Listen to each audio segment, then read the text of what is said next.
वो कहते हैं हमारा बचपन हमेशा हमारे भीतर रहता है, चाहे हम कितने ही बड़े क्यों ना हो जाएं। जो बचपन की स्मृतियां हैं वो मानस पटल पर हमारे जहन में, चेतन में, अचेतन में ऐसे अंकित हो जाती हैं जिनका कोई इरेजर नहीं होता। क्योंकि जब आप इस दुनिया में आते हैं, आपका मानस, आपका चित्त, आपका दिमाग एक सफ़ेद कागज़ की तरह होता है और उस पर अनुभूतियाँ, जो सबसे पहले अनुभूतियाँ बचपन में ही तो होंगी ना, जो अंकित होती जाती हैं वो सदा के लिए चिन्हित हो जाती हैं।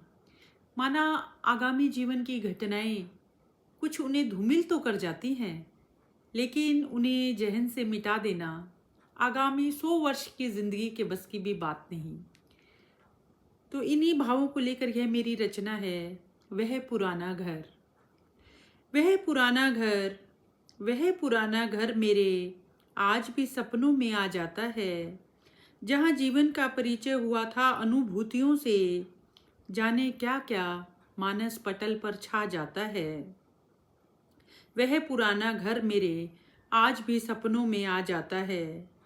वह लालचंद कॉलोनी, वह घर के सामने LIC का ऑफिस आज भी जहन में बसा सा जाता है। ऑफिस में वह जामुन और खजूर का पेड़, जहाँ जाते थे हम चादर लेकर, वो दृश्य मानस पटल में जैसे सदा के लिए अंकित सा हुआ जाता है। वह माँ का सिर पर जबर भरोटा लाना, फिर भैंसों को सारा चारा काट काट कर करना तैयार, वो कभी नहीं रुकती थी, कभी नहीं थकती थी। माँ सच में थी जीवन का सुंदर सा सार। मानो चाहे ना मानो, माँ हम सबके जीवन की रही शिल्पकार। न गिला न शिकवा न शिकायत कोई, माँ बेहतर को बेहतरीन करने का बना लेती थी आधार, बना लेती थी आधार। आज भी याद आ जाता है वह पुराना घर मुझे, जहाँ माँ बाबुल के साए तले बचपन महका करता था, जहाँ कोई चित चिंता नहीं होती थी, मन झूम के चहका करता था। जहाँ फतेह लल्लन भादर पारस, कृष्णा प्रेम इंद्र ज्योत्सना खातन ताई जी, कितने ही होते थे किरदार। माँ का सबसे तालमेल होता था गहरा। काबिले तारीफ रही माँ की मधुर बोली और माँ का मधुर व्यवहार। जहाँ ईंटों को भी बोरी से लाल लाल रगड़ा जाता था, जहाँ भैंसों के गले में भी गलपट्टी का हार पहनाया जाता था। जहाँ माँ करती थी करम सदा, जहाँ माँ करती थी करम सदा, हमारे ख्वाबों को हकीकत में बदलती थी। उपलब्ध सीमित संसाधनों में भी वो माँ जाने क्या क्या करती थी। जहाँ पिता सो पापड़ बेल आमदनी अपनी बढ़ाया करते थे। शनिवार को हाफ डे में भरी गर्मी में गेहूं लेने सुनरेटी जाया करते थे। जहाँ चूल्हे पर रोटी माँ बड़े प्रेम से पोती थी, जहाँ एक ही खटिया पर हम तीनों बहनें माँ के संग में सोती थी। अभाव का जहाँ पर भाव ना था, जहाँ खुशियाँ एक समोसे और किराए की साइकिल से होती थी, जहाँ 9 जनों से भरा पूरा प्यारा सा परिवार था। जहाँ 9 जनों का भरा परा, जहाँ 9 जनों का भरा पूरा प्यारा सा परिवार था, जहाँ ये प्यारा परिवार ही हमारा छोटा सा संसार था।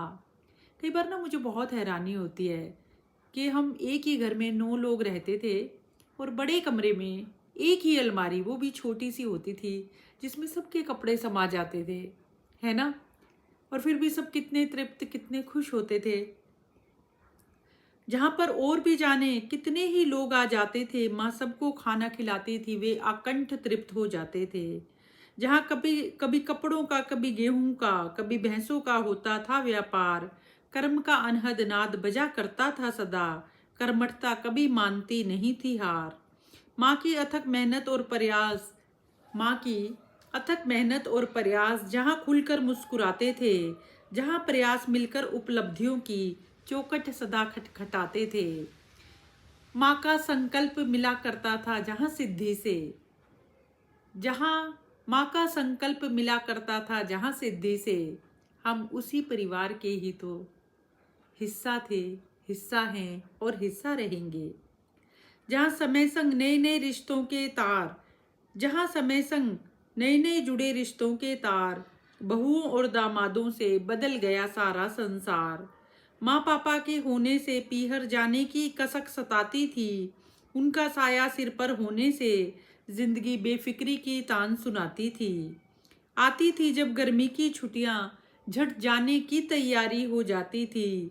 जगह की दूरी से भी दूर नहीं होते थे हम, सारी बहनें माँ के पास दौड़ी आती थी। समय संग बदल गए हैं दौर अब, वो पुराना घर ही फिर भी आज भी वही सपनों में आता है। बचपन सदा साथ चलता है, बचपन जहन से कभी नहीं जाता है, बचपन जहन से कभी नहीं जाता है। उस पुराने घर की यादें ना, पता है आज भी सपनों में वही घर आता है ना। एक बड़ा सा कमरा,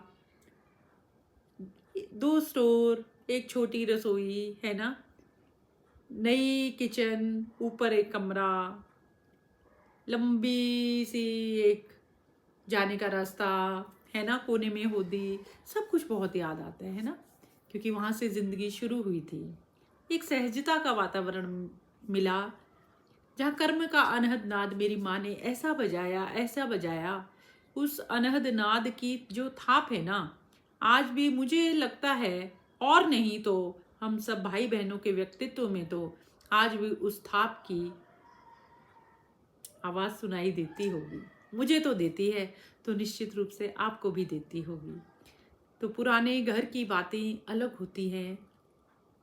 पुराना घर हमें ज़िंदगी की सहजता से जोड़ता है, जिजीविषा से तो जोड़ता है, जहाँ कर्म करना हमने सीखा होता है, जहाँ ज़िंदगी का परिचय हर संज्ञा सर्वनाम विशेषण से होता है, जहाँ हम माँ की उंगली पकड़कर चलना सीखते हैं, जहाँ पिता का महफूज साया सदा हमारे साथ होता है, जहाँ हम लड़ते झगड़ते हैं तो हमारे पास कोई शिकायत करने वाला होता है, जहाँ अधिकार खुशी से जीते हैं, जहाँ जिम्मेदारी मुस्कुराती है। ऐसा होता है पुराना घर, जहाँ अभाव का प्रभाव नहीं होता। मुझे याद है, मैं एक छोटी सी साइकिल लाती थी, 1 घंटे के शायद 1 रुपया लगता था, और ऐसा लगता था अगर 5 मिनट भी ऊपर चला लिए तो पता नहीं कितना आनंद मिल जाएगा, है ना। तो छोटी छोटी चीज़ों में बड़ी बड़ी खुशियाँ होती थी। आज बड़ी बड़ी चीज़ों में भी छोटी छोटी खुशियाँ ढूंढे नहीं मिलती। यही अंतर है पुराने समय में और आज के समय में। तो खुशी नहीं मिलती बाहर से, खुशी है भीतर का एहसास। कोई तो कुटिया में भी खुश है, किसी को महल भी नहीं आते रास। तो उस पुराने घर में जितनी खुशियाँ थी ना, वो पता है कई चीज़ें हम शब्दों में नहीं बता सकते। उसके लिए 11 स्वर और 33 व्यंजन कम हैं, क्योंकि हर अनुभूति को शब्दों में बताना इसलिए संभव नहीं है, क्योंकि जिसने शब्दकोश बनाया होगा ज़रूरी तो नहीं ना उसे हर अनुभूति हुई होगी। तो उस पुराने घर को याद करते हुए आज भी दिल में कुछ मधुर मधुर सी स्मृतियां हैं।